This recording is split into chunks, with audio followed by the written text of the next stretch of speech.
भारताच्या धार्मिक परंपरेत प्रत्येक तिथीला विशेष महत्त्व आहे.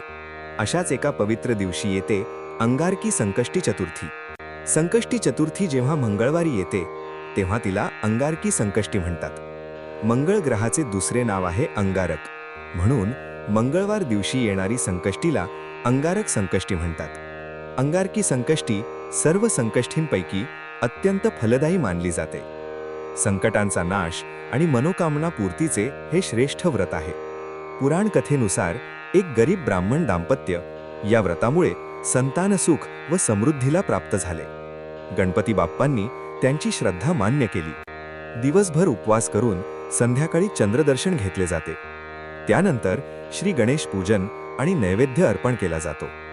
या व्रतामुळे कर्ज, आजार, विवाह अडचणी दूर होतात अशी श्रद्धा आहे. आजही लाखो भक्त अंगारकी संकष्टी अत्यंत श्रद्धेने साजरी करतात. श्रद्धा आणि संयम यांची सांगड म्हणजे अंगारकी संकष्टी व्रत. गणपती बाप्पा मोरया, मंगलमूर्ती मोरया.